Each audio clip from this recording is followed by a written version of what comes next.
Welcome back to N channel learning. It's me ബന സർക്കാരിൽ. നമ്മൾ ഇന്ന് ഡേ 5 ടോപ്പിക്കാണ് നോക്കാൻ പോകുന്നത്. ഡേ 5 നമ്മുടെ നവോത്ഥാന നായകരെ കുറിച്ചാണ് മനസ്സിലാക്കാൻ പോകുന്നത്. അതിൽ പ്രധാനപ്പെട്ട 2 വ്യക്തിത്വത്തെയാണ് നമ്മൾ ഇന്നത്തെ ക്ലാസ്സിൽ മനസ്സിലാക്കാൻ പോകുന്നത്. അതിൽ നമ്മൾ ആദ്യമായിട്ട് പഠിക്കാൻ പോകുന്നത് വൈകുണ്ഠ സ്വാമികളെ കുറിച്ചാണ്. വൈകുണ്ഠ സ്വാമികളെ കുറിച്ചുള്ള കാര്യങ്ങൾ നമ്മൾ റിപ്പീറ്റഡ് ആയിട്ട് ക്വസ്റ്റ്യൻ പേപ്പറിൽ വരുന്നതാണ്. അപ്പോൾ പ്രീവിയസ് ഇയർ ക്വസ്റ്റ്യനുമായിട്ട് ബന്ധപ്പെട്ട ടോപ്പ് പോയിന്റ്സ് ആണ് നമ്മളിത് ചർച്ച ചെയ്യാൻ പോകുന്നത്. അപ്പോൾ നമുക്ക് ആദ്യം വൈകുണ്ഠ സ്വാമികളെ കുറിച്ച് മനസ്സിലാക്കാം. അപ്പോൾ ആദ്യം വൈകുണ്ഠ സ്വാമികൾ എന്ന നവോത്ഥാന നായകൻ ജനിച്ച വർഷം എന്ന് പറയുന്നതാണ് 1809 മാർച്ച് 12 വൈകുണ്ഠ സ്വാമികൾ ജനിക്കുന്നത്. 1809 മാർച്ച് 12 വൈകുണ്ഠ സ്വാമികൾ ജനിക്കുന്നത്. വൈകുണ്ഠ സ്വാമികൾ ജനനം എന്നാണ് 1809 മാർച്ച് 12 അദ്ദേഹം ജനിക്കുന്നത്. ഇദ്ദേഹം ജനിച്ചത് എവിടെയാണ്?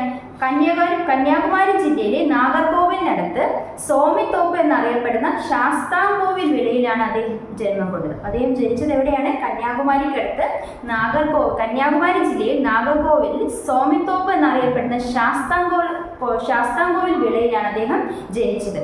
അപ്പൊ അദ്ദേഹം ചാന്നാർ സമുദായത്തിൽപ്പെട്ട ഒരു വ്യക്തിത്വമാണ്. അദ്ദേഹം ചാന്നാർ കുടുംബാംഗമായിരുന്നു.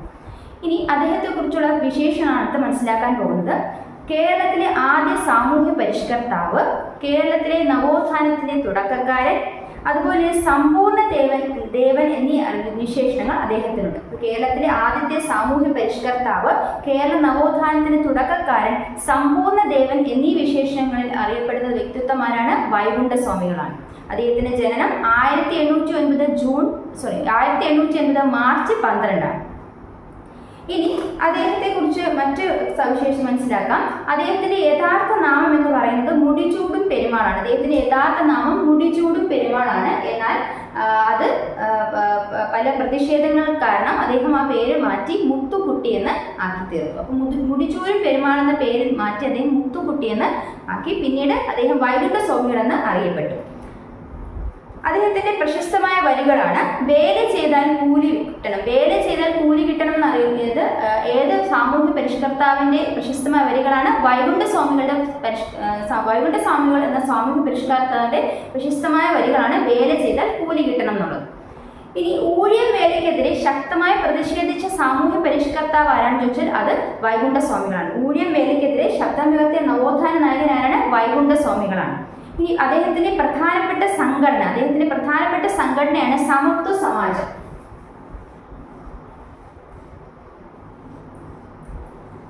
സമത്വ സമാജം 1836 സമത്വ സമാജം നിലവിൽ വന്നത്. കേരളത്തിലെ ആദ്യ നവോത്ഥാന പ്രസ്ഥാനം, സാമൂഹ്യ പരിഷ്കരണത്തിലെ ആദ്യ പ്രസ്ഥാനം ഏതാണ്? ഈ പറഞ്ഞ സമത്വ സമാജമാണ്. അപ്പൊ കേരളത്തിലെ ആദ്യ സാമൂഹ്യ പരിഷ്കരണ പ്രസ്ഥാനം എന്നറിയപ്പെടുന്നത് സമത്വ സമാജമാണ്. സമത്വ സമാജത്തിന്റെ സ്ഥാപകനാരാണ്? വൈകുണ്ഠ സ്വാമികളാണ്. അപ്പൊ കേരളത്തിലെ ആദ്യ സാമൂഹ്യ പരിഷ്കരണ പ്രസ്ഥാനം എന്നറിയപ്പെടുന്നത് സമത്വ സമാജമാണ്. അത് ആരുടെ പ്രസ്ഥാനമാണ്? വൈകുണ്ഠ സ്വാമികളുടെയാണ്. നിലവിൽ വന്നത് 1836. അപ്പം വൈകുണ്ഠ സ്വാമികളുടെ ജനനം 1809 മാർച്ച് 12. അദ്ദേഹം കന്യാകുമാരിയിലെ നാഗർകോവിലിനടുത്ത് സ്വാമിത്തോപ്പ് എന്നറിയപ്പെടുന്ന ശാസ്താംകോവിൽ വിളയുന്ന സ്ഥലത്താണ് അദ്ദേഹം ജനനം കൊണ്ടത്. അതുപോലെ തന്നെ അദ്ദേഹം ഏത് കുടുംബാംഗമായിരുന്നു? ചാന്നാർ കുടുംബാംഗമായിരുന്നു. ഇനി അദ്ദേഹത്തിന്റെ വിശേഷങ്ങൾ എന്ന് അറിയപ്പെടുന്നത് കേരളത്തിലെ ആദ്യ നവോത്ഥാന നായകൻ അല്ലെങ്കിൽ ആദ്യ സാമൂഹ്യ പരിഷ്കർത്താവ് എന്നറിയപ്പെടുന്നത് വൈകുണ്ഠ സ്വാമികളാണ്. കേരളത്തിലെ നവോത്ഥാനത്തിന് തുടക്കക്കാരൻ എന്ന് പറയുന്ന വ്യക്തിത്വവും ഈ പറഞ്ഞ വൈകുണ്ഠ സ്വാമികളാണ്. പിന്നെ സമ്പൂർണ്ണ ദേവൻ എന്നറിയപ്പെടുന്നത് വൈകുണ്ഠ സ്വാമികളാണ്. ഇനി വൈകുണ്ഠ സ്വാമികളുടെ പ്രശസ്തമായ വരികളാണ് വേല ചെയ്താൽ കൂലി കിട്ടണം എന്നുള്ളത്. അദ്ദേഹത്തിന്റെ യഥാർത്ഥ പേര് മുടിചൂടും പെരുമാളാണ്. എന്നാൽ പിന്നീട് അദ്ദേഹം മുത്തുക്കുട്ടി എന്ന പേര് സ്വീകരിച്ചു. തുടർന്ന് വൈകുണ്ഠ സ്വാമികൾ എന്ന് അറിയപ്പെട്ടു. ഇനി അദ്ദേഹത്തിന്റെ പ്രസ്ഥാനമാണ് സമത്വ സമാജം. അത് കേരളത്തിലെ ആദ്യ സാമൂഹ്യ പരിഷ്കരണ പ്രസ്ഥാനം എന്നറിയപ്പെടുന്നു. അത് നിലവിൽ വന്നത് 1836. ഇനി ഒன்றേ ജാതി, ഒன்றേ മതം, ഒன்றേ ഉലകം, ഒன்றേ അരിശ്, ഒன்றേ നീതി എന്ന് ഉദ്ധരിച്ച അങ്ങനത്തെ ആ വരികൾ ഉദ്ധരിച്ച സാമൂഹ്യ പരിഷ്കർത്താവ് ആരാണെന്ന് ചോദിച്ചാൽ അത് വൈകുണ്ഠ സ്വാമികളാണ്. ഈ രാജാധികാരത്തെ എതിർത്ത ആദ്യ സാമൂഹ്യ പരിഷ്കർത്താവ് ആരാണെന്ന് വെച്ചാൽ അതും വൈകുണ്ഠ സ്വാമികളാണ്. അദ്ദേഹം രാജാധികാരത്തെ എതിർത്തു. അദ്ദേഹം തിരുവിതാംകൂർ ഭരണത്തിൽ പ്രതിഷേധിച്ച് അദ്ദേഹം തിരുവിതാംകൂർ ഭരണത്തെ ഭരണം എന്ന് പറഞ്ഞു.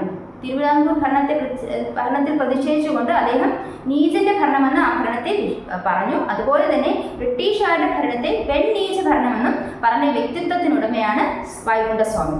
അപ്പോൾ വൈകുണ്ഠസ്വാമികൾ തിരുവിതാംകൂർ ഭരണത്തെ നീചന്റെ ഭരണമെന്നും ബ്രിട്ടീഷുകാരുടെ ഭരണത്തെ വെണ്ണീച ഭരണമെന്നും പറഞ്ഞു. അതേ തുടർന്ന് സ്വാതി തിരുനാൾ വൈകുണ്ഠസ്വാമികളെ സ്വാതി തിരുനാൾ തിരുവിതാംകൂർ ഭരണാധികാരിയെ സ്വാതി തിരുനാൾ ശിങ്കാരത്തോപ്പ് ജയിലിൽ തടവിലിടുകയും ചെയ്തു. ശിങ്കാരത്തോപ്പ് ജയിൽ എന്ന് പറയുന്നത് തിരുവനന്തപുരത്ത് ഉണ്ടായിരുന്ന ഒരു ജയിലാണ് ശിങ്കാരത്തോപ്പ് ജയിൽ. ഇനി ദക്ഷിണേന്ത്യയിൽ അത് ഇത്രയുമാണ് നമ്മൾ സാമൂഹ്യ പരിഷ്കൃത വൈകുണ്ഠസ്വാമികളെ കുറിച്ച് മനസ്സിലാക്കിയ കാര്യങ്ങൾ. എന്തൊക്കെയുണ്ട്? ഒன்றേ ജാതി, ഒன்றേ മതം, ഒன்றേ ഉലകം, ഒன்றേ അരിഷ്, ഒன்றേ നീതി എന്നീ വരികൾ ഉദ്ധരിച്ച സാമൂഹ്യ പരിഷ്കർത്താവ് ആര് എന്ന് ചോദിച്ചത് വൈകുണ്ഠസ്വാമികളാണ്. ഇനി രാജാധികാരത്തെ എതിർത്ത ആദ്യ സാമൂഹ്യ പരിഷ്കർത്താവ് എന്നറിയപ്പെടുന്നത് വൈകുണ്ഠസ്വാമികളാണ്. അദ്ദേഹം തിരുവിതാംകൂറിലെ രാജഭരണത്തെ നീചന്റെ ഭരണമെന്ന് പറഞ്ഞു. അതുപോലെ തന്നെ ബ്രിട്ടീഷുകാരുടെ ഭരണത്തെ വെണ്ണീച ഭരണമെന്ന് പറഞ്ഞു. അപ്പോൾ അതേ തുടർന്ന് വൈകുണ്ഠസ്വാമികളെ തിരുവിതാംകൂർ ഭരണാധികാരിയെ സ്വാതി തിരുനാൾ തടവിലാക്കി. ശിങ്കാരത്തോപ്പ് ജയിലിലാണ് അദ്ദേഹത്തിനെ തടവിലാക്കിയത്. ശിങ്കാരത്തോപ്പ് ജയിൽ തിരുവനന്തപുരത്താണ്. ഇനി ദക്ഷിണേന്ത്യയിൽ ആദ്യ കണ്ണാടി പ്രതിഷ്ഠ നടത്തിയത് ഏത് നവോത്ഥാന നായകനാണെന്ന് ചോദിച്ചാൽ അത് വൈകുണ്ഠസ്വാമികൾ. ദക്ഷിണേന്ത്യയിലെ ആദ്യ കണ്ണാടി പ്രതിഷ്ഠ വൈകുണ്ഠസ്വാമികളുടേതാണ്. മരുത്വ മലയിലാണ് അദ്ദേഹം ആദ്യ കണ്ണാടി പ്രതിഷ്ഠ നടത്തിയത്. ദക്ഷിണേന്ത്യയിൽ ആദ്യ കണ്ണാടി പ്രതിഷ്ഠ എവിടെയാണ്? മരുത്വ മലയിൽ. ദക്ഷിണേന്ത്യയിൽ ആദ്യ കണ്ണാടി പ്രതിഷ്ഠ മരുത്വ മലയിലാണ്. അത് ആരാണ് ആദ്യത്തെ കണ്ണാടി പ്രതിഷ്ഠ നടത്തിയത്? വൈകുണ്ഠസ്വാമികളാണ്. ദക്ഷിണേന്ത്യയിലെ ആദ്യ കണ്ണാടി പ്രതിഷ്ഠ വൈകുണ്ഠസ്വാമി നടത്തിയത് മരുത്വ മലയിലാണ്. അത് ഒരു പ്രീവിയസ് ഇയർ ക്വസ്റ്റ്യൻ ആണ്. ഇനി ഏത് ജയിലിലാണ് അദ്ദേഹത്തെ തടവിലാക്കിയത് എന്നുള്ളത് ഒരു പ്രീവിയസ് ക്വസ്റ്റ്യൻ ആണ്. അദ്ദേഹത്തെ 1839 മാർച്ച് 26 ജയിൽ മോചിതനായി. അതുപോലെ തന്നെ വൈകുണ്ഠസ്വാമികൾ സ്ഥാപിച്ച ആരാധനാലയങ്ങൾ അറിയപ്പെടുന്നത് എന്താണ്? നിഴൽ താങ്കൾ എന്നാണ് അറിയപ്പെടുന്നത്. വൈകുണ്ഠസ്വാമികൾ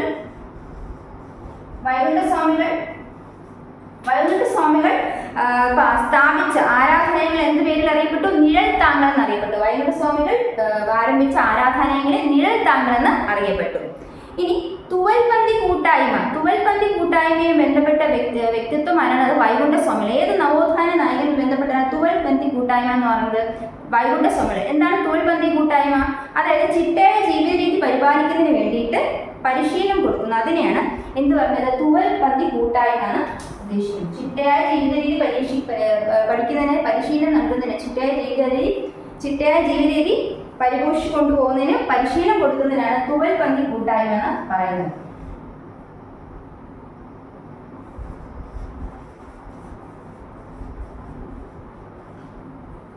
തുവൽപന്തി കൂട്ടായ്മയുമായി ബന്ധപ്പെട്ട സാമൂഹ്യ പരിഷ്കർത്താവാരാണ്? വൈകുണ്ഠസ്വാമികളാണ്. എന്താണ് തുവൽപന്തി കൂട്ടായ്മ എന്ന് പറഞ്ഞാൽ? തുവൽപന്തി കൂട്ടായ്മ ചിട്ടയായ ജീവിതരീതി ചിട്ടയായ ജീവിതരീതി വരുത്തുന്നതിനുള്ള പരിശീലനം നൽകുന്നതിനാണ് തുവൽപന്തി കൂട്ടായ്മ എന്ന് പറയുന്നത്. ചിട്ടയായ ജീവിത രീതി വരുത്തുന്നതിന് പരിശീലനം നൽകുന്നതിനാണ് തുവൽപന്തി കൂട്ടായ്മ എന്ന് പറയുന്നത്. അപ്പം വൈകുണ്ഠസ്വാമികളുടെ അദ്ദേഹം സ്ഥാപിച്ച ആരാധനാലയങ്ങൾ അറിയപ്പെടുന്നത് നിഴൽ താങ്കൾ എന്നാണ്. തുവൽപന്തി കൂട്ടായ്മയും അദ്ദേഹവുമായി ബന്ധപ്പെട്ടതാണ്. ഇനി അദ്ദേഹം നടത്തിയ ഭോജനത്തെ സമപന്തി ഭോജനം എന്നാണ് അറിയപ്പെടുന്നത്. സമപന്തി ഭോജനവുമായി ബന്ധപ്പെട്ട നവോത്ഥാന നായകൻ ആരാണെന്ന് ചോദിച്ചാൽ അത് വൈകുണ്ഠസ്വാമിയാണ്. സമപന്തി ഭോജനം വൈകുണ്ഠസ്വാമിയുമായി ബന്ധപ്പെട്ടതാണ്. ഇനി അദ്ദേഹം താഴ്ന്ന ജാതിയിൽപ്പെട്ട ആളുകൾക്ക് പഠിക്കുന്നതിന് വേണ്ടിയിട്ട് അവർക്ക് വിദ്യാഭ്യാസം ലഭിക്കുന്നതിന് വേണ്ടിയിട്ട് നിശാ പാഠശാലകൾ സ്ഥാപിച്ചത് വൈകുണ്ഠസ്വാമികളാണ്.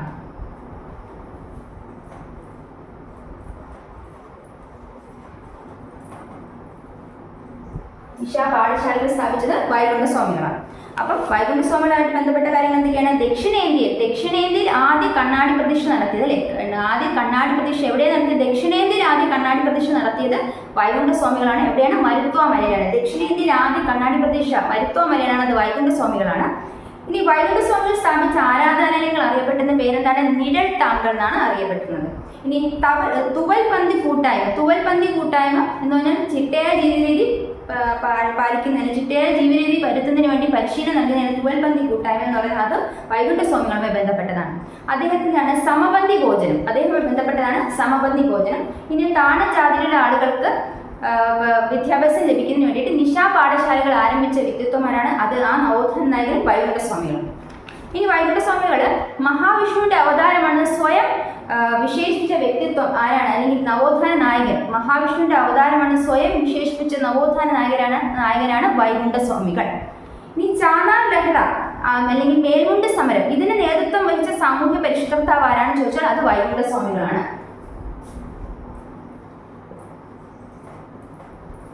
ചാന്നാർ ലഹളയുമായി ബന്ധപ്പെട്ട് ചാന്നാർ ലഹളയ്ക്ക് അല്ലെങ്കിൽ മേൽമുണ്ട് സമരത്തിന് നേതൃത്വം നൽകിയ സാമൂഹ്യ പരിഷ്കർത്താവ് വൈകുണ്ഠസ്വാമികളാണ്. ഇനി ഈ ചാന്നാർ ലഹള അത് അവസാനിപ്പിച്ചത് 1851 ജൂലൈ 26 ചാന്നാർ ലഹള അവസാനിപ്പിച്ചത്. അപ്പോൾ ചാന്നാർ ലഹള അവസാനിച്ചത് എന്നാണ് 1850 ജൂലൈ 26 ഉത്തര തിരുനാളിന്റെ കാലത്താണ് ചാന്നാർ ലഹള അവസാനിപ്പിച്ചത്. അപ്പം ചാന്നാർ അല്ലെങ്കിൽ മേൽമുണ്ട് സമരവുമായി ബന്ധപ്പെട്ട നവോത്ഥാന നായകൻ വൈകുണ്ഠസ്വാമികളാണ്. ചാന്നാർ ലഹള അവസാനിപ്പിച്ച ഉത്തരം തിരുനാളിന്റെ കാലഘട്ടത്തിലാണ് 1850 ജൂലൈ 26 അത് നിർത്തലാക്കി, അത് അവസാനിപ്പിച്ചു, ചാന്നാർ ലഹള അവസാനിപ്പിച്ചു. അതുപോലെ തന്നെ ഊഴിയം വേലയ്ക്കെതിരെ പ്രതിഷേധിച്ച നവോത്ഥാന നായകനാണ് വൈകുണ്ഠസ്വാമികൾ. ഊഴിയം വേല നിർത്തലാക്കിയത് അദ്ദേഹത്തിന്റെ ഈ പരിശ്രമത്തെ തുടർന്ന് ഊഴിയം വേല നിർത്തലാക്കി. അത് ആരാണ് നിർത്തലാക്കിയത്? ഊഴിയം വേല നിർത്തലാക്കിയത് റാണി ഗൗരി പാർവതി ഭായിയാണ്. ഊഴിയം വേല നിർത്തലാക്കിയത് റാണി ഗൗരി പാർവതി ഭായിയാണ്. ഇനി മൃഗബലിക്കെതിരെ പ്രതിഷേധിച്ച സാമൂഹ്യ പരിഷ്കർത്താവായിരുന്നു ഈ പറയുന്ന വൈകുണ്ഠസ്വാമികൾ. അപ്പം മൃഗബലിക്കെതിരെ മൃഗബലിയെ എതിർത്ത സാമൂഹ്യ പരിഷ്കർത്താവായാണ് വൈകുണ്ഠസ്വാമികളാണ്. ഇനി അദ്ദേഹത്തിന് ജ്ഞാനോദയം ലഭിച്ചത് തിരുച്ചെന്തൂരിൽ വെച്ചാണ്. അദ്ദേഹത്തിന് ജ്ഞാനോദയം ലഭിച്ചത് എവിടെയാണ്? തിരുച്ചെന്തൂരിൽ വെച്ചാണ്. അപ്പം മൃഗബലിക്കെതിരെ പ്രതിഷേധിച്ച നവോത്ഥാന നായകൻ വൈകുണ്ഠസ്വാമികൾ, അദ്ദേഹത്തിന് ജ്ഞാനോദയം ലഭിച്ചത് തിരുച്ചെന്തൂരിലാണ്. ഇനി മുന്തിരിക്കിണർ അല്ലെങ്കിൽ സ്വാമിക്കിണർ എന്ന് സ്ഥാപിച്ച വ്യക്തി അല്ലെങ്കിൽ നവോത്ഥാന നായകനാണ് വൈകുണ്ഠസ്വാമികൾ. മുന്തിരിക്കിണർ അല്ലെങ്കിൽ സ്വാമിക്കിണർ അല്ലെങ്കിൽ സ്വാമിക്കിണർ സ്ഥാപിച്ച നവോത്ഥാന നായകനാരാണ്? വൈകുണ്ഠസ്വാമികളാണ്. ഇനി വൈകുണ്ഠസ്വാമികളെ കുറിച്ച് നമ്മൾ മനസ്സിലാക്കിയത് മഹാവിഷ്ണുവിന്റെ അവതാരമാണെന്ന് സ്വയം വിശേഷിച്ച നവോത്ഥാന നായകനാരാണ്? വൈകുണ്ഠസ്വാമികളാണ്. ഇനി ചാന്നാർ ലഹള അല്ലെങ്കിൽ മേൽമുണ്ട് സമരം അതിന്റെ അത് നയിച്ച പ്രമുഖനായ നവോത്ഥാന നായകനാരാണ്? വൈകുണ്ഠസ്വാമികളാണ്. അപ്പൊ ചാന്നാർ ലഹള അവസാനിച്ചത് ഉത്തരം തിരുനാളിന്റെ കാലഘട്ടത്താണ് 1850 ജൂലൈ 26. ഇനി ഊഴിയം വേലയ്ക്കെതിരെ പ്രതിഷേധിച്ച നവോത്ഥാന നായകനും വൈകുണ്ഠസ്വാമികളാണ്. ഊഴിയം വേല നിർത്തലാക്കിയത് റാണി ഗൗരി പാർവതി ഭായിയുടെ റാണി ഗൗരി പാർവതി ഭായിയാണ് ഊഴിയം വേല നിർത്തലാക്കിയത്. ഇനി അതുപോലെ മൃഗബലിക്കെതിരെ പ്രതിഷേധിച്ച നവോത്ഥാന നായകൻ വൈകുണ്ഠസ്വാമികളാണ്. അതുപോലെ അദ്ദേഹത്തിന് ജ്ഞാനോദയം ലഭിച്ചത് തിരുച്ചെന്തൂരിൽ വെച്ചാണ്. അദ്ദേഹം മുന്തിരിക്കിണർ അല്ലെങ്കിൽ സ്വാമിക്കിണർ സ്ഥാപിച്ചത് വൈകുണ്ഠസ്വാമികളാണ്. വൈകുണ്ഠസ്വാമികളുടെ അടുത്ത പോയിന്റ് എന്താണ്? ധർമ്മയുഗം സ്ഥാപിക്കുക എന്ന ലക്ഷ്യത്തോടു കൂടി ഒരു മതം അദ്ദേഹം സ്ഥാപിച്ചു. അതിന്റെ പേരാണ് അയ്യാവഴി അല്ലെങ്കിൽ ചിന്താ പദ്ധതി. ധർമ്മയുഗം സ്ഥാപിക്കുക എന്ന ലക്ഷ്യത്തോടു കൂടി അദ്ദേഹം ഒരു മതം സ്ഥാപിച്ചു. അതാണ് അയ്യാവഴി അല്ലെങ്കിൽ ചിന്താ പദ്ധതി എന്ന് പറയുന്നത്. അപ്പൊ അയ്യാവഴി എന്ന് പറഞ്ഞാൽ വൈകുണ്ഠസ്വാമികൾ സ്ഥാപിച്ച മതമാണ്. ധർമ്മയുഗം സ്ഥാപിക്കുന്ന ലക്ഷ്യത്തോടുകൂടിയാണ് ആ മതം സ്ഥാപിക്കപ്പെട്ടത്. ഇനി ആ അയ്യാവഴി എന്ന മതത്തിന്റെ ചിഹ്നം എന്ന് പറയുന്നത് തീജ്വാല വഹിക്കുന്ന താമരയാണ്. എന്താണ്? തീജ്വാല വഹിക്കുന്ന താമരയാണ് ഈ അയ്യാവഴി എന്ന മതത്തിന്റെ ചിഹ്നം. ഇനി അദ്ദേഹത്തിന്റെ പ്രധാനപ്പെട്ട കൃതികൾ അത് PYQ ആണ്. അഖില തിരുട്ട് അരുൾനൂൽ, അഖില തിരുട്ട് അരുൾനൂൽ അതാണ് അദ്ദേഹത്തിന്റെ പ്രധാനപ്പെട്ട കൃതികൾ. ഏതൊക്കെയാണ്? അഖില തിരുട്ട് അരുൾനൂൽ. ഇനി 1833 ശുചീന്ദ്രൻ രഥോത്സവത്തിൽ അവർണവരോടൊപ്പം തേര് തിറക്കാൻ അവസരം ലഭിച്ച നവോത്ഥാന നായകനാണ് വെച്ചാൽ അത് വൈകുണ്ഠസ്വാമികളാണ്. 1833 ശുചീന്ദ്രൻ രഥോത്സവത്തിൽ അവർണവരോടൊപ്പം തേര് തിറക്കാനുള്ള അവസരം ലഭിച്ച നവോത്ഥാന നായകനാരാണ്? വൈകുണ്ഠസ്വാമികളാണ്. ഇനി അദ്ദേഹത്തിന്റെ ജന്മദിനം പൊതു അവധിയായി പ്രഖ്യാപിക്കണമെന്ന ആവശ്യത്തോടു കൂടി 2014 ഒരു സമരം ഉണ്ടായി. ആ സമരം ആണ് നിലവിളി സമരം. എന്താണ് നിലവിളി സമരം? VSDP ആണ് അത് ആ സമരം നടത്തിയത്. അപ്പോൾ 2014 വൈകുണ്ഠസ്വാമികളുടെ ജന്മദിനം പൊതു അവധിയായി പ്രഖ്യാപിക്കണമെന്ന ഉദ്ദേശത്തോടു കൂടി ഒരു സമരം നടന്നു. VSDP ആണ് നേതൃത്വം നൽകിയത്. VSDP എന്ന വൈകുണ്ഠസ്വാമി ധർമ്മ പ്രചരണ സഭ എന്നാണ്. ആ VSDP 2005 നെയ്യാറ്റിൻകരയിൽ നിലവിൽ വന്നത്. ഈ സമരം അറിയപ്പെട്ടിരുന്നത് നിലവിളി സമരം എന്നാണ് അറിയപ്പെട്ടിരുന്നത്. അപ്പോൾ വൈകുണ്ഠസ്വാമികളെ കുറിച്ച് നമുക്ക് ഒന്നുകൂടെ നോക്കാം. വൈകുണ്ഠസ്വാമികളുടെ ജനനം 1809 മാർച്ച് 12-നാണ്. എന്നാൽ അദ്ദേഹം മരിക്കുന്നത് 1859 ജൂൺ 3. അദ്ദേഹം മരണമടഞ്ഞത് 1859 ജൂൺ 3-നാണ് അദ്ദേഹം മരണമടഞ്ഞത്. എന്നാൽ അദ്ദേഹം ജനിച്ചത് 1809 മാർച്ച് 12-നാണ്. അദ്ദേഹം എവിടെയാണ് ജനിച്ചത്? കന്യാകുമാരി ജില്ലയിലെ നാഗർകോവിലിനടുത്ത് സോമിത്തോപ്പ് എന്നറിയപ്പെടുന്ന ശാസ്താംകോവിൽ വിളയിലാണ് അദ്ദേഹം ജന്മം കൊണ്ടത്. ഇനി അദ്ദേഹം ചാന്നാർ സമുദായത്തിൽപ്പെട്ട വ്യക്തിയായിരുന്നു. ഇനി അദ്ദേഹത്തിന്റെ വിശേഷണങ്ങൾ എന്ന് പറയുന്നത് കേരള നവോത്ഥാനത്തിന്റെ തുടക്കക്കാരൻ, കേരളത്തിലെ ആദ്യ സാമൂഹ്യ പരിഷ്കർത്താവ്, സമ്പൂർണ്ണ ദേവൻ എന്നൊക്കെ പേരിൽ അറിയപ്പെടുന്ന അദ്ദേഹമാണ്. ഇനി അദ്ദേഹത്തിന്റെ യഥാർത്ഥ നാമം എന്നറിയപ്പെടുന്നത് എന്താണ്? അദ്ദേഹത്തിന്റെ യഥാർത്ഥ മുടിച്ചൂട് പെരുമാളെന്നായിരുന്നു. അദ്ദേഹം പിന്നീട് മുത്തുകുട്ടി എന്നതിനെ മാറ്റി പിന്നീട് അദ്ദേഹം പിൽക്കാലത്ത് വൈകുണ്ഠസ്വാമികൾ എന്നറിയപ്പെട്ടു. ഇനി അദ്ദേഹത്തിന്റെ പ്രശസ്ത വരികളാണ് വേല ചെയ്താൽ കൂലി കിട്ടണം എന്നുള്ളത് അദ്ദേഹത്തിന്റെ പ്രശസ്ത വരികളാണ്. ഊഴിയം വേലയ്ക്കെതിരെ പ്രതിഷേധിച്ച നവോത്ഥാന നായകനാണെന്ന് അത് വൈകുണ്ഠസ്വാമികളാണ്. ഇനി അദ്ദേഹത്തിന്റെ പ്രധാനപ്പെട്ട സംഘടനയാണ്, അദ്ദേഹം ഒരു സംഘടന രൂപീകരിച്ചു. അതാണ് സമത്വ സമാജം. 1836-ലാണ് സ്ഥാപിക്കപ്പെട്ടത്. കേരളത്തിലെ ആദ്യ സാമൂഹ്യ പരിഷ്കരണ പ്രസ്ഥാനം ഏതാണെന്ന് വെച്ചുള്ളത് സമത്വ സമാജമാണ്. ഇനി അതുപോലെ തന്നെ ഒன்றേ ജാതി ഒன்றേ ഉലകം ഒன்றേ അരിശ് ഒன்றേ ജാതി ഒன்றേ മതം ഒன்றേ ഉലകം ഒன்றേ അരിശ് ഒன்றേ നീതി എന്നീ പറയുന്ന വരികളുടെ അല്ലെങ്കിൽ ഉദ്ധരണികൾ ആരുടേതാണെന്ന് വെച്ചാൽ നവോത്ഥാന നായകനായ വൈകുണ്ഠസ്വാമികളുടേതാണ്. ഇനി അദ്ദേഹം രാജഭരണത്തെ അല്ലെങ്കിൽ രാജാധികാരത്തെ ആദ്യമേ വിമർശിച്ച അല്ലെങ്കിൽ അതിനെ ആദ്യമേ എതിർത്ത സാമൂഹ്യ പരിഷ്കർത്താവ് ആരാണെന്ന് വെച്ചാൽ അതാണ് വൈകുണ്ഠസ്വാമികൾ. ഇനി അദ്ദേഹം തിരുവിതാംകൂറിന്റെ രാജഭരണത്തെ നീചന്റെ ഭരണമെന്ന് പറഞ്ഞു. അതുപോലെ തന്നെ ബ്രിട്ടീഷ് രാജഭരണത്തെ വെണ്ണീച ഭരണമെന്നും പറഞ്ഞു. അപ്പോൾ ഇതേ തുടർന്ന് സ്വാതിരുന്നാൾ അദ്ദേഹത്തെ ശിങ്കാരത്തോപ്പ് ജയിലിൽ തടവിലാക്കി. ഇനി അദ്ദേഹത്തിന്റെ പ്രതിഷ്ഠയാണ് കണ്ണാടി പ്രതിഷ്ഠ. ദക്ഷിണേന്ത്യയിലെ ആദ്യ കണ്ണാടി പ്രതിഷ്ഠ മരുത്തോമലയിലാണ്. അത് വൈകുണ്ഠസ്വാമികളുടേതാണ്. ഇനി അതുപോലെ തന്നെ വൈകുണ്ഠസ്വാമികൾ സ്ഥാപിച്ച ആരാധനകൾ അറിയപ്പെടുന്നത് നിഴൽ താങ്കൾ എന്നാണ്. വൈകുണ്ഠസ്വാമികൾ സ്ഥാപിച്ച ആരാധന ഏത് പേരിൽ അറിയപ്പെട്ടു? നിഴൽ താങ്കൾ. ഇനി തുവൽപന്തി കൂട്ടായ്മയെ ബന്ധപ്പെട്ട സാമൂഹ്യ പരിഷ്കർത്താവ് ആരംഭിച്ചാൽ അത് വൈകുണ്ഠസ്വാമികളാണ്. സമപന്തി ഭോജനം നടത്തിയതാരാണ്? വൈകുണ്ഠസ്വാമികളാണ്. ഇനി നിശാ പാഠശാലകൾ, താഴ്ന്ന ജാതിയിലുള്ള ആളുകൾക്ക് പഠനത്തിന് ആവശ്യമുള്ള നിശാ പാഠശാലകൾ സ്ഥാപിച്ച നവോത്ഥാന നായകൻ വൈകുണ്ഠസ്വാമികളാണ്. ഈ മഹാവിഷ്ണുവിന്റെ അവതാരമാണ് താനെന്ന് സ്വയം വിശേഷിച്ച നവോത്ഥാന നായകൻ വൈകുണ്ഠസ്വാമികളാണ്. ചാന്നാർ ലഹള അല്ലെങ്കിൽ മേൽമുണ്ട് സമരവുമായി ബന്ധപ്പെട്ട അല്ലെങ്കിൽ അതിന് നേതൃത്വം നൽകിയ നവോത്ഥാന നായകൻ വൈകുണ്ഠസ്വാമികളാണ്. ചാന്നാർ ലഹള അവസാനിച്ചത് 1859 ജൂലൈ 26-ആണ്. ഉത്രം തിരുനാൾ മഹാരാജാവിന്റെ കാലത്താണ്. ഈ ഊഴിയം വേലയ്ക്കെതിരെ പ്രതിഷേധ നവോത്ഥാന നായകനായ വൈകുണ്ഠസ്വാമികൾ ഊഴിയം വേല നിർത്തലാക്കിയത് റാണി ഗൗരി പാർവതിഭായിയാണ്. മൃഗബലിക്കെതിരെ പ്രതിഷേധിച്ച നവോത്ഥാന നായകൻ വൈകുണ്ഠസ്വാമികളാണ്. അതുപോലെ തന്നെ അദ്ദേഹത്തിന് ജ്ഞാനോദയം ലഭിച്ചത് എവിടെയാണെന്ന് വെച്ചാൽ തിരുച്ചെന്തൂരിൽ വെച്ചാണ് അദ്ദേഹത്തിന് ജ്ഞാനോദയം ലഭിച്ചത്. എവിടെയാണ്? തിരുച്ചെന്തൂരിൽ വെച്ചാണ് അദ്ദേഹത്തിന് ജ്ഞാനോദയം ലഭിക്കുന്നത്. ഇനി മുന്തിരിക്കിണർ അല്ലെങ്കിൽ സ്വാമിക്കിണർ സ്ഥാപിച്ച നവോത്ഥാന നായകൻ വൈകുണ്ഠസ്വാമികളാണ്. ഇനി ധർമ്മയോഗം സ്ഥാപിക്കാൻ ലക്ഷ്യത്തോടുകൂടി അദ്ദേഹം ഒരു മതം സ്ഥാപിച്ചു. അതാണ് അയ്യാവഴി അല്ലെങ്കിൽ ചിന്താ പദ്ധതി. ഈ അയ്യാവഴിയുടെ ചിഹ്നം എന്ന് പറയുന്നത് തീജ്വാല വഹിക്കുന്ന താമരയാണ്. ഇനി അദ്ദേഹത്തിന്റെ പ്രധാനപ്പെട്ട കൃതികൾ അഖില തിരുട്ട്, അരുൾനൂൽ. 1833 ശുചീന്ദ്ര രഥോത്സവത്തിൽ സവർണരോടൊപ്പം തേര് കളിക്കാനുള്ള അവസരം ലഭിച്ച നവോത്ഥാന നായകൻ ആരാണെന്ന് ചോദിച്ചാൽ അത് വൈകുണ്ഠസ്വാമികളാണ്. ഇനി 2014 അദ്ദേഹത്തിന്റെ ജന്മദിനം പൊതു അവധിയായി ആവശ്യപ്പെട്ടുകൊണ്ട് നടത്തിയ സമരമാണ് നിലവിളി സമരം. അത് നടത്തിയത് VSDP ആണ്. ഇനി അദ്ദേഹം മരണമടഞ്ഞത് 1851 ജൂൺ 3-നാണ്. 1851 ജൂൺ 3-നാണ് അദ്ദേഹം മരണപ്പെടുന്നത്. 1851 ജൂൺ 3-നാണ് നിങ്ങൾ മനസ്സിലാക്കണം. 1851 ജൂൺ 1-ആണ് ജനനം. 1809 മാർച്ച് 12-മാണ്. അപ്പൊ നമുക്കിനി അടുത്ത നവോത്ഥാന നായകനെ കുറിച്ച് മനസ്സിലാക്കാം. ചട്ടമ്പി സ്വാമികൾ. പരീക്ഷകളിൽ കൂടുതലായിട്ടും ചോദിക്കുന്ന നവോത്ഥാന നായകരിൽപ്പെട്ട ഒരു വ്യക്തിത്വമാണ് ചട്ടമ്പി സ്വാമികൾ. ചട്ടമ്പി സ്വാമികളുടെ ജനനം 1853 ഓഗസ്റ്റ് 25-ആണ്. ചട്ടമ്പി സ്വാമികൾ നവോത്ഥാനം ജനിച്ചത് 1853 ഓഗസ്റ്റ് 25-നാണ്. ഓഗസ്റ്റ് 25-ന് കേരള ഗവൺമെന്റ് ജീവകാരുണ്യ ദിനമായിട്ട് ആചരിക്കുന്നു. ഓഗസ്റ്റ് 20-ന് കേരള ഗവൺമെന്റ് ജീവകാരുണ്യ ദിനമായി ആചരിക്കും. അതേ ആരുടെ ജന്മദിനമാണ്? ചട്ടമ്പി സ്വാമികളുടെ ജന്മദിനമാണ് 1853 ഓഗസ്റ്റ് 23. ഇനി അദ്ദേഹം അന്തരിച്ചത് 1923. അദ്ദേഹം സമാധിയായത് 1924 മെയ് 5-നാണ് അദ്ദേഹം സമാധിയായത്. 1924 മെയ് 5-നാണ് അദ്ദേഹം സമാധിയായത്.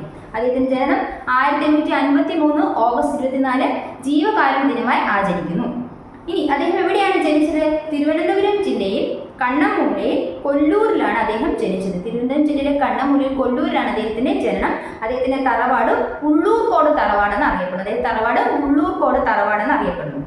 ഇനി അദ്ദേഹത്തിന്റെ യഥാർത്ഥ പേര് അയ്യപ്പൻ. അദ്ദേഹത്തിന്റെ യഥാർത്ഥ പേര് അയ്യപ്പനാണ്. അദ്ദേഹം ജനിച്ചത് തിരുവനന്തപുരം ജില്ലയിലെ കണ്ണൂരിൽ കൊല്ലൂർ എന്ന സ്ഥലത്താണ് ജനിച്ചത്. അദ്ദേഹത്തിന്റെ തറവാട് ഉള്ളൂർക്കോട് തറവാട്.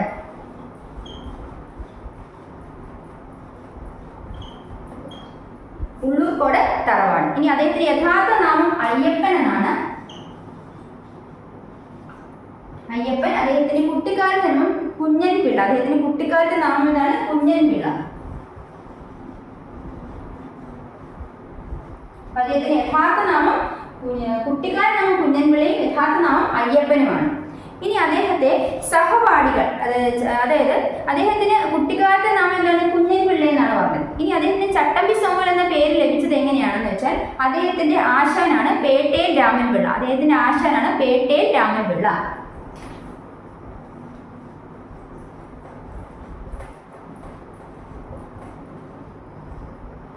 പേട്ടേൽ രാമൻപിള്ള. സഹപാഠികളെ ചട്ടം പഠിപ്പിക്കുന്നതിനാൽ അദ്ദേഹത്തിന് ചട്ടമ്പി എന്ന പേര് ലഭിക്കുകയുണ്ട്. അങ്ങനെയാണ് അദ്ദേഹം ചട്ടമ്പി സ്വാമികൾ എന്ന് അറിയപ്പെട്ടത്. അപ്പൊ പേട്ടേൽ രാമൻപിള്ളയാണ് അദ്ദേഹത്തിന്റെ ഗുരു. ഇനി അദ്ദേഹത്തിന് കുട്ടിക്കാലത്ത് ഗുരുവാണ് പേട്ടേൽ രാമൻപിള്ള. ഇനിയിപ്പോൾ അതുപോലെ തന്നെ അദ്ദേഹത്തെ മറ്റു പല കാര്യങ്ങൾ പഠിപ്പിച്ച ഗുരുക്കളെ കുറിച്ച് നമുക്ക് മനസ്സിലാക്കാം. സംസ്കൃതവും വേദോപനിഷത്തും അദ്ദേഹത്തിനെ പഠിപ്പിച്ചത് സുബ്ബജട പാടികൾ. അതാണ് സുബ്ബജട പാടികൾ.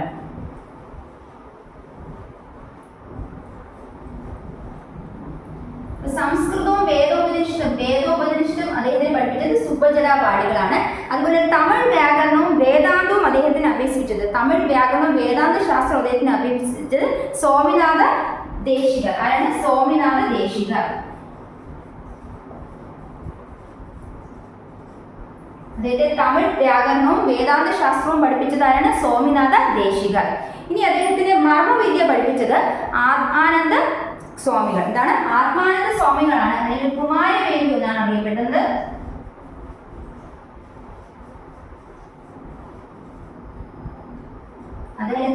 അദ്ദേഹത്തിന് മർമ്മവിദ്യ പഠിപ്പിച്ചത് ആത്മാനന്ദ സ്വാമികൾ അല്ലെങ്കിൽ കുമാരവേലു.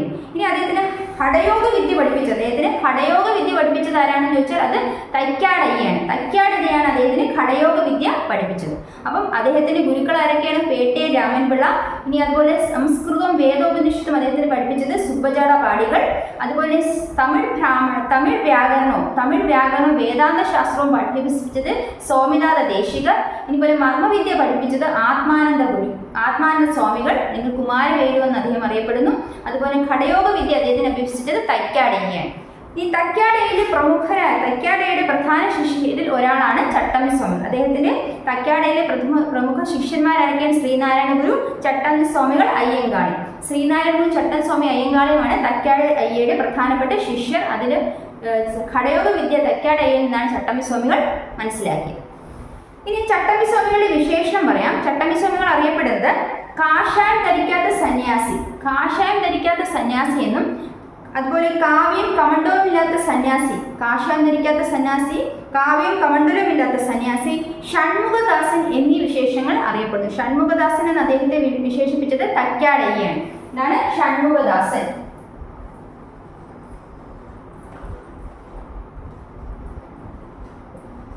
ഷൺമുഖദാസൻ തൈക്കാടയെ വിശേഷിപ്പിച്ച ആരാണ്? ഷൺമുഖദാസൻ എന്ന ചട്ടമ്പി സ്വാമി വിശേഷിപ്പിച്ചത് തൈക്കാടയ്യ. അതുപോലെ തന്നെ അദ്ദേഹം കാവ്യം കമണ്ഡലവും ധരിക്കാത്ത സന്യാസി, കാഷായം ധരിക്കാത്ത സന്യാസി, ഷൺമുഖദാസൻ എന്നൊക്കെ ചട്ടമ്പി സ്വാമി വിശേഷിപ്പിച്ചത് ആരാണ്? തൈക്കാടയ്യാണ്. ഷൺമുഖദാസനും തൈക്കാടയ്യാണ് ആരെ വിശേഷിപ്പിച്ച ചട്ടമ്പി സ്വാമികളെ വിശേഷിപ്പിച്ചു. ഷൺമുഖദാസന് ചട്ടമ്പി സ്വാമി വിശേഷിപ്പിച്ചത് തൈക്കാടയ്യാണ്. ഇനി അദ്ദേഹം സർവ്വവിദ്യാധിരാജൻ വിശേഷിപ്പിക്കുന്നു. അദ്ദേഹം സർവ്വവിദ്യാധിരാജൻ വിശേഷിക്കപ്പെട്ടു. അദ്ദേഹത്തെ സർവ്വവിദ്യാധിരാജൻ വിശേഷിപ്പിച്ച ആരാണ്? എട്ടര യോഗമാണ് സർവ്വവിദ്യാധിരാജൻ അദ്ദേഹത്തെ വിശേഷിപ്പിച്ചത്.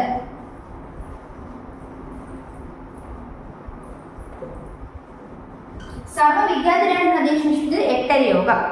ഇനി അതുപോലെ തന്നെ ശ്രീ ഭട്ടാരകൻ, ബാലഭട്ടാരകൻ എന്നീ വിശേഷങ്ങൾ അറിയപ്പെട്ട നവോത്ഥാന നായകൻ ആരാണ്? ചട്ടമ്പി സ്വാമികൾ. ശ്രീ ഭട്ടാരകൻ, ബാലഭട്ടാരകൻ എന്നീ പേരിൽ അറിയപ്പെട്ടു. ശ്രീ ഭട്ടാരകൻ, ബാലഭട്ടാരകൻ.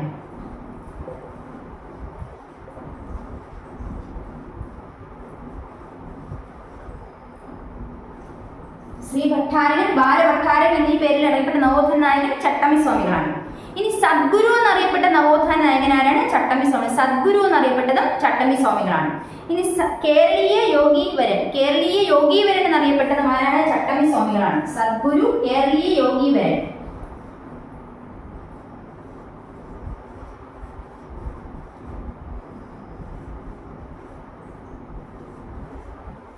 അതുപോലെ ശ്രീനാരായണ രണ്ട് വിശേഷങ്ങൾ അദ്ദേഹത്തിന് നൽകി. അതെന്താണ്? സർവജ്ഞനായ ഋഷി, സർവജ്ഞനായ ഋഷി, പരിപൂർണ കലാനിധി. സർവജ്ഞനായ ഋഷി, പരിപൂർണ കലാനിധി എന്നിവ ശ്രീനാരായണ ഗുരുവാണ് ചട്ടമ്പി സ്വാമികളെ വിശേഷിപ്പിച്ചത്. സർവജ്ഞനായ ഋഷി, പരിപൂർണ കലാനിധി.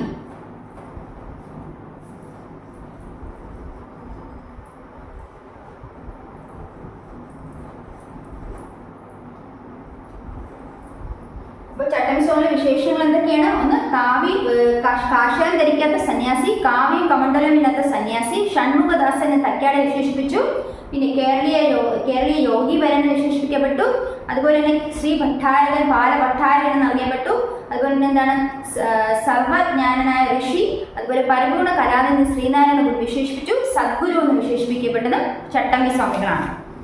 ഇനി അതുപോലെ തന്നെ സർവ്വവിദ്യാധിരാജൻ എന്ന് അദ്ദേഹത്തെ വിശേഷിപ്പിച്ചത് 8 യോഗമാണ്. ഇനി തലപ്പന്ത്, അതുപോലെ ഗുസ്തി മുതലായ കായിക വിനോദങ്ങൾ അല്ലെങ്കിൽ അതിൽ ഏർപ്പെട്ടിരുന്ന അല്ലെങ്കിൽ കായികമായ കഴിവുകളിൽ അഗ്രഗണ്യനായിരുന്ന വ്യക്തിത്വത്തിന് ഉടമയാണ് നവോത്ഥാന നായകനായ ചട്ടമ്പി സ്വാമികൾ. അദ്ദേഹം സെക്രട്ടേറിയറ്റ് ക്ലർക്കായാണ് സേവനമനുഷ്ഠിച്ചത്. സെക്രട്ടേറിയറ്റിലെ ക്ലർക്കായി സേവനമനുഷ്ഠിച്ച സാമൂഹ്യ പരിഷ്കർത്താവ് ആരാണെന്ന് ചോദിച്ചാൽ അത് ചട്ടമ്പി സ്വാമികളാണ്. ഇനി പട്ടിസദ്യ നടത്തിയ സാമൂഹ്യ പരിഷ്കർത്താവ് ആരാണെന്ന് ചോദിച്ചാൽ അത് ചട്ടമ്പി സ്വാമികളാണ്. സമൂഹത്തിലെ സാമൂഹ്യ അസമത്വത്തിനെതിരെ അല്ലെങ്കിൽ ഫ്യൂഡൽ വ്യവസ്ഥയ്ക്കെതിരെ പ്രതിഷേധിച്ചുകൊണ്ടാണ് അദ്ദേഹം പട്ടിസമരം നടത്തിയത്. തിരുവനന്തപുരം തമ്പാനിലാണ് അദ്ദേഹം പട്ടിസദ്യ നടത്തിയത്. അപ്പം പട്ടിസദ്യ നടത്തിയ സാമൂഹ്യ പരിഷ്കർത്താവ് ആരാണെന്ന് വെച്ചാൽ ചട്ടമ്പി സ്വാമികളാണ്. സമൂഹത്തിലെ അസമത്വത്തിനെതിരെയാണ്, സാമൂഹ്യ അസമത്വത്തിനെതിരെ അല്ലെങ്കിൽ ഫ്യൂഡൽ വ്യവസ്ഥയ്ക്കെതിരെയുമാണ് അദ്ദേഹം പട്ടിസദ്യ നടത്തിയത്. ഇനി അദ്ദേഹം എതിർത്ത ആചാരങ്ങൾ എന്തൊക്കെയാണ്? ഇതാണ് താലികെട്ട് കല്യാണം, അതുപോലെ അയിത്തം, തിരണ്ടുകുളി എന്നിവയ്ക്കെതിരെ അതിശക്തമായി പ്രതിഷേധിച്ച സാമൂഹ്യ പരിഷ്കർത്താവാണ് ചട്ടമ്പി സ്വാമികൾ. അയിത്തം, താലികെട്ട് കല്യാണം, തിരണ്ടുകുളി മുതലായ സാമൂഹികമായ നിലനിന്ന അനുഷ്ഠാനങ്ങൾ അല്ലെങ്കിൽ ആചാരങ്ങൾക്കെതിരെ പ്രതിഷേധിച്ച നവോത്ഥാന നായകനാണ് ചട്ടമ്പി സ്വാമികൾ. ഇനി തിരുവിതാംകൂർ മൃഗബലിക്കെതിരെ ശക്തമായി പ്രതിഷേധിച്ച ഒരു നവോത്ഥാന നായകനാണ് ചട്ടമ്പി സ്വാമികൾ. അദ്ദേഹത്തിന്റെ പ്രതിഷേധത്തെ തുടർന്ന് തിരുവിതാംകൂറിലെ ദേവസ്വത്തിന്റെ അധീനമുള്ള ക്ഷേത്രങ്ങളിലെ മൃഗബലി നിരോധിച്ചുകൊണ്ട് ഉത്തരവ് പുറപ്പെടുവിച്ചു. ആ ഉത്തരവ് പുറപ്പെടുവിച്ചത് ആരാണ്? റാണി സേതുലക്ഷ്മി ഭായിയാണ്. ചട്ടമ്പി സ്വാമികൾ മൃഗബലി എതിർത്തു. അതിനെ തുടർന്ന് തിരുവിതാംകൂറിലെ ദേവസ്വത്തിന് കീഴിലുള്ള ക്ഷേത്രങ്ങളിൽ മൃഗബലി നിരോധിച്ചുകൊണ്ട് ഉത്തരവിറക്കിയത് റാണി സേതുലക്ഷ്മി ഭായി. ഇനി അദ്ദേഹത്തിന് നമ്മൾ പറഞ്ഞു പട്ടിസദ്യ നടത്തിയ നവോത്ഥാന പരിഷ്കർത്താവാണ് ചട്ടമ്പി സ്വാമികൾ എന്ന് പറഞ്ഞു. അതുപോലെ തന്നെ അയിത്തം, തിരണ്ടുകുളി, താലികെട്ട് കല്യാണം, മൃഗബലി തുടങ്ങിയ എല്ലാ ദുരാചാരങ്ങളെയും പ്രതിഷേധിച്ച നവോത്ഥാന നായകനാണ് ചട്ടമ്പി സ്വാമികൾ. ഇനി അദ്ദേഹം രണ്ട് വ്യക്തിത്വങ്ങളെ സന്ദർശിച്ച വർഷമാണ് നമ്മൾ നോക്കേണ്ടത്. 1882 അദ്ദേഹം ശ്രീനാരായണ ഗുരുവിനെ ചട്ടമ്പി സ്വാമികൾ കണ്ടുമുട്ടുന്നു. 1882 ശ്രീനാരായണ ഗുരുവിനെ കണ്ടെത്തുന്നത് തിരുവനന്തപുരത്തെ ചെമ്പഴന്തിയിലെ അണിയൂർ ക്ഷേത്രത്തിൽ വെച്ചാണ് അദ്ദേഹം ശ്രീനാരായണ ഗുരുവിനെ കണ്ടെത്തുന്നത്. ശ്രീനാരായണ ഗുരുവിനെ അദ്ദേഹം കണ്ടുമുട്ടുന്നത് തിരുവനന്തപുരത്തെ ചെമ്പഴന്തിയിലെ അണിയൂർ ക്ഷേത്രത്തിൽ വെച്ചാണ് ശ്രീനാരായണ ഗുരുവിനെ അദ്ദേഹം കണ്ടെത്തുന്നത്. 1882 അദ്ദേഹം കണ്ടുമുട്ടുന്നത്. ഇനി 1892 അദ്ദേഹം എറണാകുളത്ത് വെച്ച് സ്വാമി വിവേകാനന്ദനെ കണ്ടുമുട്ടുന്നു. 1892 എറണാകുളത്ത് വെച്ച് ആരെ കണ്ടുമുട്ടുന്നു? സ്വാമി വിവേകാനന്ദൻ.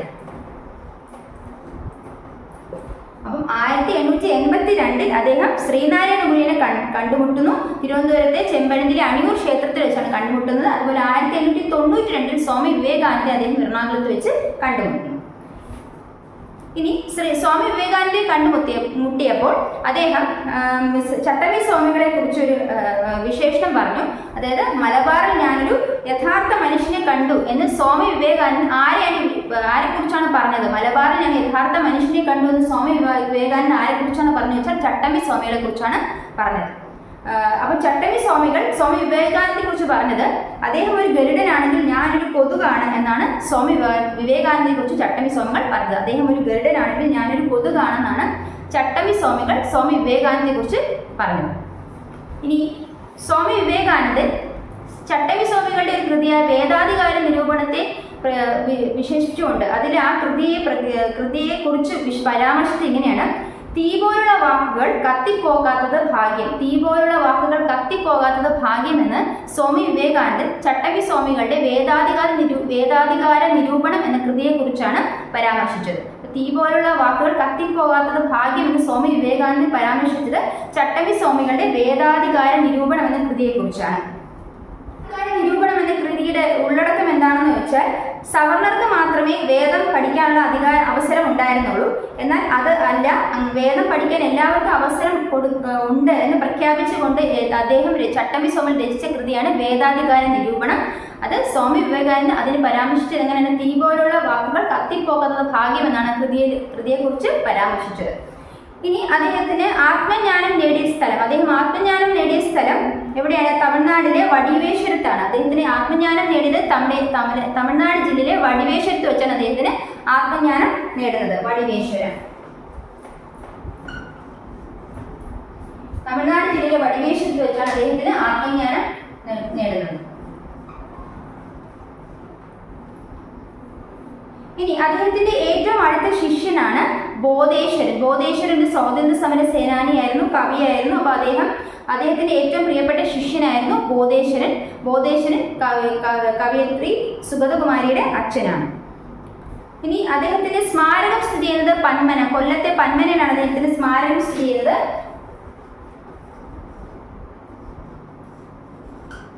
അവിടെയാണ് ശ്രീ ഭട്ടാരക ക്ഷേത്രം സ്ഥിതി ചെയ്യുന്നത്. ശ്രീ ഭട്ടാരക ക്ഷേത്രം എവിടെയാണ്? പന്മനയിലാണ്. പന്മന.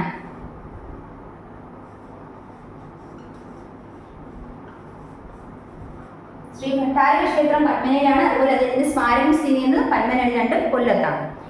ഇനി അദ്ദേഹത്തിന്റെ പ്രശസ്തമായ ഒരു കൃതിയെക്കുറിച്ച് നമ്മൾ പറഞ്ഞു, അതായത് വേദാധികാര നിരൂപണം. ഇനി രണ്ടാമത് അദ്ദേഹത്തിന്റെ മറ്റൊരു കൃതിയാണ് ക്രിസ്തുമത ചേതനം. ഏതാണ് ക്രിസ്തുമത ചേതനം?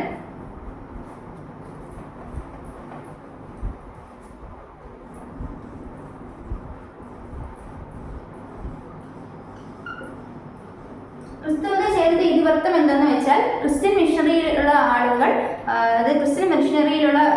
ആളുകൾ മറ്റുള്ളവരെ മതപരിവർത്തനം നടത്തുന്നതിന് പ്രതിഷേധിച്ചുകൊണ്ട് അദ്ദേഹം എഴുതിയ കൃതിയാണ് ക്രിസ്തുമത ചേതനം. എന്താണ് ക്രിസ്തുമത ചേതനം? അടുത്ത മതപരിവർത്തനത്തിന് അദ്ദേഹത്തിനെതിരെ രചിച്ച കൃതിയാണ് ക്രിസ്തുമത ചേതനം. ഇനി മോക്ഷപ്രദീപ ഖണ്ഡനം. എന്താണ് മോക്ഷപ്രദീപ ഖണ്ഡനം? മറ്റൊരു കൃതിയാണ് മോക്ഷപ്രദീപ ഖണ്ഡനം. മോക്ഷപ്രദീപ ഖണ്ഡനം ഇത് അതാണ് ബ്രഹ്മാനന്ദ ശിവയോഗിയുടെ മോക്ഷപ്രദീപം എന്ന കൃതിയെ ഖണ്ഡിച്ചുകൊണ്ട് അദ്ദേഹം എഴുതിയ കൃതിയാണ് മോക്ഷപ്രദീപ ഖണ്ഡനം. മോക്ഷപ്രദീപ ഖണ്ഡനം എന്ന ബ്രഹ്മാനന്ദ ശിവയോഗിയുടെ മോക്ഷപ്രദീപം എന്ന കൃതിയെ അല്ലെങ്കിൽ അതിനെ വിമർശിച്ചുകൊണ്ട് അദ്ദേഹം എഴുതിയ കൃതിയാണ് മോക്ഷപ്രദീപ ഖണ്ഡനം. ഇനി മറ്റുള്ള കൃതികൾ ഏതൊക്കെയാണ്? ആദിഭാഷ,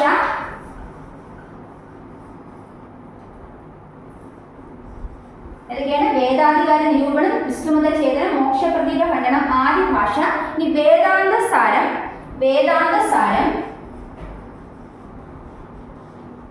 വേദാന്തസാരം മുതലായവയാണ് അദ്ദേഹത്തിന്റെ കൃതികൾ. അപ്പൊ ഏതൊക്കെയാണ്? വേദാധികാര നിരൂപണം, ക്രിസ്തുമത ചേതനം, ആദിഭാഷ, വേദാന്തസാരം, മോക്ഷപ്രദീപ ഖണ്ഡനം മുതലായവയാണ് അദ്ദേഹത്തിന്റെ പ്രശസ്ത കൃതികൾ. ഇനി അദ്ദേഹത്തിന് ശ്രീനാരായണ ഗുരു ചട്ടമ്പി സ്വാമികളുടെ സമാധി, അതായത് ചട്ടമ്പി സ്വാമികൾ സമാധിയായത് എന്നാണ് 1924 മെയ് 5-നാണ് അദ്ദേഹം സമാധിയാവുന്നത്.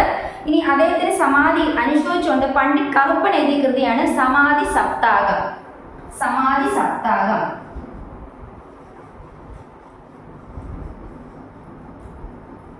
ചട്ടമ്പി സ്വാമികളുടെ മരണത്തിൽ അനുശോചിച്ചുകൊണ്ട് പണ്ഡിറ്റ് കറുപ്പൻ എഴുതിയ കൃതിയാണ് സമാധി സപ്താഹം. എന്നാൽ ശ്രീനാരായണ ഗുരു ചട്ടമ്പി സ്വാമികളുടെ നിര്യാണത്തിൽ അനുശോചിച്ചുകൊണ്ട് ശ്രീനാരായണ ഗുരു എഴുതിയ കൃതിയാണ് സമാധി ശ്ലോകം. എന്നാൽ സമാധി ശ്ലോകം സമാധി സപ്താഹം പണ്ഡിറ്റ് കറുപ്പൻ ശ്രീ ചട്ടമ്പി സ്വാമികളുടെ മരണത്തിൽ അനുശോചിച്ചുകൊണ്ട് എഴുതിയ കൃതിയാണ് സമാധി സപ്താഹം. എന്നാൽ ശ്രീനാരായണ ഗുരു ചട്ടമ്പി സ്വാമികളുടെ സമാധി അതിന്റെ നിര്യാണത്തിൽ അനുശോചിച്ചുകൊണ്ട് എഴുതിയ കൃതിയാണ് സമാധി ശ്ലോകം. ഇനി ശ്രീനാരായണ ഗുരു ചട്ടമ്പി സ്വാമികൾ സമർപ്പിച്ച കൃതി ഏതാണെന്ന് ചോദിച്ചാൽ അത് നവമഞ്ജരിയാണ്. ശ്രീനാരായണ ഗുരു ചട്ടമ്പി സ്വാമികൾ സമർപ്പിച്ച കൃതിയാണെന്ന് ചോദിച്ചാൽ അത് നവമഞ്ജരിയാണ്. നവമഞ്ജരി.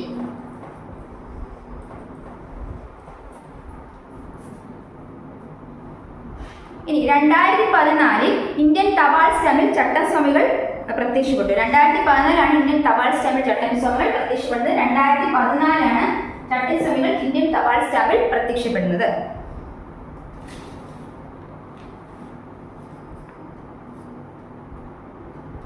അപ്പോൾ അത്രയാണ് നമ്മൾ ചട്ടമ്പി സ്വാമികളെ കുറിച്ച് മനസ്സിലാക്കി. അപ്പോൾ ചട്ടമ്പി സ്വാമികളെ കുറിച്ച് മനസ്സിലാക്കിയ എന്തൊക്കെയാണ്? ചട്ടമ്പി സ്വാമികളുടെ ജനനം 1753 ഓഗസ്റ്റ് 25-നാണ്. ഓഗസ്റ്റ് 25 ജീവകാരുണ്യ ദിനമായി ആചരിക്കുന്നു. ഇനി അദ്ദേഹം ജനിച്ചത് തിരുവനന്തപുരം ജില്ലയിലെ കണ്ണമൂലയിൽ കൊല്ലൂരിലാണ് അദ്ദേഹത്തിന്റെ ജനനം. അദ്ദേഹത്തിന്റെ തറവാട് ഉള്ളൂർക്കോട് തറവാടാണ്. അദ്ദേഹത്തിന് യഥാർത്ഥ പേര് അയ്യപ്പൻ എന്നാണ്. കുട്ടിക്കാലത്തെ പേര് കുഞ്ഞൻ പിള്ള എന്നായിരുന്നു. ഇനി അദ്ദേഹത്തിന്റെ സഹപാഠികൾക്ക് ചട്ടം പറഞ്ഞു കൊടുത്തതാണ് അദ്ദേഹത്തിന് ചട്ടമ്പി എന്ന പേരിൽ വെച്ചു ചട്ടമ്പി സ്വാമി അദ്ദേഹം അറിയപ്പെട്ടത്. ഇനി അദ്ദേഹത്തിന്റെ ഗുരുവാണ് പേട്ടേൽ രാമൻപിള്ള. പേട്ടേൽ രാമൻപിള്ള അദ്ദേഹത്തിന്റെ ഗുരുവായിരുന്നു. ഇനി അദ്ദേഹത്തിന് മറ്റു പല ഗുരുക്കളും ഉണ്ടായിരുന്നു. അതുപോലെ അതാണ് അദ്ദേഹത്തിന് ഈ സംസ്കൃതവും വേദോപനിഷത്തൊക്കെ അഭ്യസിപ്പിച്ച ഗുരുവാണ് സുബ്ബജല പാടികൾ. ഇനി അദ്ദേഹത്തിന് തമിഴ് വ്യാകരണവും അതുപോലെ വേദാന്ത ശാസ്ത്രവുമെല്ലാം അഭ്യസിപ്പിച്ചതാരാണ്? സ്വാമിനാഥ ദേശികരാണ്. ഇനി അതുപോലെ മർമ്മവിദ്യ അഭ്യസിപ്പിച്ചത് ആത്മാനന്ദ സ്വാമികളാണ്. അദ്ദേഹം മറ്റൊരു പേര് അറിയപ്പെട്ടു കുമാരവേലു എന്ന് അറിയപ്പെടുന്നു. പിന്നെ അതുപോലെ ഘടയോഗ വിദ്യ അദ്ദേഹത്തിന് അഭ്യസിപ്പിച്ചത് തക്യാടയ്യാണ്. അപ്പൊ തക്യാടയ്യയിലെ പ്രമുഖ ശിഷ്യരിൽ ഒരാളായിരുന്നു ചട്ടമ്പി സ്വാമികൾ. ഇനി അദ്ദേഹത്തിന്റെ വിശേഷണം നോക്കാം. കാഷായം ധരിക്കാത്ത സന്യാസി, കാവ്യം കമണ്ഡലവും ധരിക്കാത്ത സന്യാസി. ഷൺമുഖദാസനെ തക്യാടയെ വിശേഷിപ്പിച്ചത് ചട്ടമ്പി സ്വാമികളെയാണ്. ഇനി സർവ്വവിദ്യാധിരാജന്റെ എട്ടരയോഗം വിശേഷിപ്പിച്ച ചട്ടമ്പി സ്വാമികളെയാണ്. ഇനി അതുപോലെ തന്നെ സദ്ഗുരു എന്ന വിശേഷണമുണ്ടായിരുന്നു. അതുപോലെ ശ്രീ ഭാരഭട്ടാരകൻ. പിന്നെ അതുപോലെ തന്നെ ശ്രീനാരായണ ഗുരു 2 വിശേഷങ്ങൾ നൽകിയിരുന്നു. അതിന് സർവജ്ഞനായ ഋഷി, പരിപൂർണ കലാനിധി എന്നീ വിശേഷണമൊക്കെ ശ്രീനാരായണ ഗുരു നൽകിയത്. പരിപൂർണ കലാനിധി, സർവജ്ഞനായ ഋഷി എന്നൊക്കെ അറിയപ്പെട്ടത് ചട്ടമ്പി സ്വാമികളാണ്. ഇനി പല കായിക വിനോദങ്ങളിൽ അഗ്രഗണ്യനായ വ്യക്തിത്വത്തിനുടമയായിരുന്നു ചട്ടമ്പി സ്വാമികൾ സെക്രട്ടറിയുടെ ക്ലർക്കായിട്ടാണ് സേവനം അനുഷ്ഠിച്ചിരുന്നത്. ഇനി അദ്ദേഹം പട്ടിസദ്യ നടത്തിയ നവോത്ഥാന നായകനായ ചട്ടമ്പി സ്വാമികളാണ്.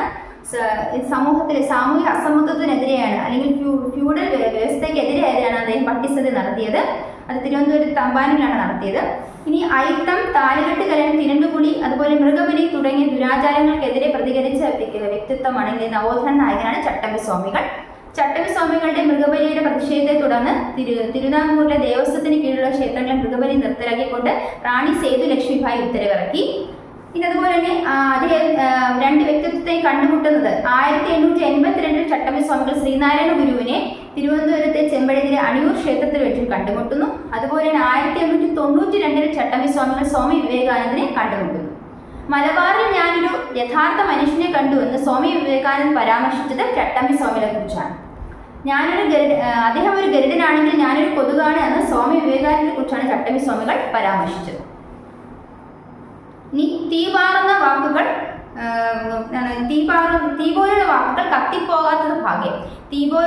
കത്തിപ്പോകാത്തത് ഭാഗ്യമെന്ന് സ്വാമി വിവേകാനന്ദൻ ചട്ടമ്പി സ്വാമികളുടെ വേദാധികാര നിരൂപണം എന്ന കൃതിയെക്കുറിച്ചാണ് പറഞ്ഞത്.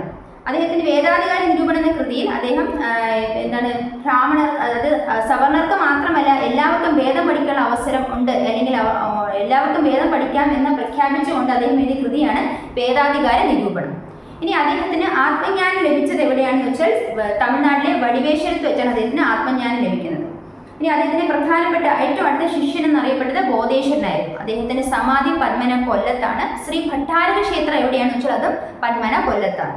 ഇനി അദ്ദേഹത്തിന്റെ പ്രധാനപ്പെട്ട കൃതികൾ ഒന്ന് വേദാധികാര നിരൂപണം എന്ന് പറഞ്ഞു. അടുത്തത് ക്രിസ്തുമതഛേദത്തിന്റെ ഇതിവൃത്തം എന്ന് പറയുന്നത് ക്രിസ്ത്യൻ മിഷണറികൾ മറ്റുള്ള ജനവിഭാഗങ്ങളെ മതപരിവർത്തനം നടത്തുന്നതിന് എതിരെ അദ്ദേഹം രചിച്ച കൃതിയാണ് ക്രിസ്തുമതഛേദനം. ഇനി അദ്ദേഹത്തിന്റെ മറ്റൊരു കൃതിയാണ് മോക്ഷപ്രദീപ ഖണ്ഡനം. ബ്രഹ്മാനന്ദ ശിവയുടെ മോക്ഷപ്രദീപം എന്ന കൃതിയെ ഖണ്ഡിച്ചുകൊണ്ട് അദ്ദേഹം രചിച്ച കൃതിയാണ് മോക്ഷപ്രദീപ ഖണ്ഡനം. ഇനി ആദിഭാഷ, വേദാധികാര നിരൂപണം. അത് രണ്ട് കൃതികൾ നമ്മൾ പറഞ്ഞു കഴിഞ്ഞു. ഇതിനകത്ത് വേദാന്ത സാരം മറ്റൊരു കൃതിയാണ് വേദാന്ത സാരം. ഇതിന് വേദാധികാര നിരൂപണം, അതുപോലെ തന്നെ വേദാന്ത സാരം, ആദിഭാഷ, മോക്ഷപ്രദീപ ഖണ്ഡനം, ക്രിസ്തുമത ഛേദനം തുടങ്ങിയ അദ്ദേഹത്തിന്റെ പ്രധാന കൃതികൾ. വേദാന്ത സാരം, വേദാധികാര നിരൂപണം. അടുത്ത 2014 ഇന്ത്യൻ തപാൽ സമിതിയിൽ അദ്ദേഹം പ്രത്യക്ഷപ്പെട്ടു. ഇനി അദ്ദേഹത്തിന്റെ സമാധിയോടനുബന്ധിച്ച് ശ്രീനാരായണ ഗുരു എഴുതിയ കൃതിയാണ് സമാധി ശ്ലോകം. എന്നാൽ പണ്ഡിറ്റ് കറുപ്പൻ ഈ ചട്ടമ്പി സ്വാമികളുടെ സമാധിയിൽ അനുശോചിച്ചുകൊണ്ട് രചിച്ച കൃതിയാണ് സമാധി സപ്താഹം. ഇനി ശ്രീനാരായണ ഗുരു ചട്ടമ്പി സ്വാമികൾ സമർപ്പിച്ച കൃതി ഏതാണെന്ന് വെച്ചാൽ അത് നവമഞ്ജരിയാണ്. അപ്പോൾ ഇന്ന് നമ്മൾ രണ്ട് പ്രധാന നവോത്ഥാന നായകരെ കുറിച്ചാണ് മനസ്സിലാക്കിയത്. മിക്കവാറും PSC ചോദ്യ പേപ്പറുകളിൽ കാണപ്പെടുന്ന രണ്ട് നവോത്ഥാന നായകരെ കുറിച്ചാണ് നമ്മൾ മനസ്സിലാക്കിയത്. ഈ പോയിന്റ്സ് ഒക്കെ നിങ്ങൾ ഒന്നും കൂടെ റീകളക്ട് ചെയ്യണം. അപ്പം ഇത് ഇന്നത്തെ ക്ലാസ് നിങ്ങൾക്ക് മനസ്സിലായി വിശ്വസിക്കുന്നു. അപ്പം നമ്മൾ ഇനി മുതൽ ഫാസ്റ്റായിട്ട് പോവേണ്ടതായിട്ടുണ്ട്. എക്സാം ഡേറ്റ് ഒക്കെ വന്നു. അപ്പം നമ്മൾ അടുത്ത ക്ലാസ്സുകളിൽ കൂടുതൽ ടോപ്പിക്സുമായിട്ട് മുന്നോട്ട് പോകണം. അപ്പോൾ ഇന്നത്തെ ക്ലാസ് എല്ലാവർക്കും മനസ്സിലായെന്ന് വിശ്വസിക്കുന്നു. ഇനിയും എൻ്റെ ക്ലാസ് കാണാൻ വേണ്ടി ഈ ചാനലിൽ തന്നെ നിങ്ങൾ ചാനൽ ഫോളോ ചെയ്യണം, സബ്സ്ക്രൈബ് ചെയ്യണം, കമൻറ്റ് ചെയ്യണം. ക്ലാസ് എല്ലാവർക്കും ഇഷ്ടപ്പെടുന്നു വിശ്വസിക്കുന്നു. അടുത്ത ടോപ്പിക്കായിട്ട് അടുത്ത ക്ലാസ്സിൽ കാണാം. Chill then bye from me. Thank U.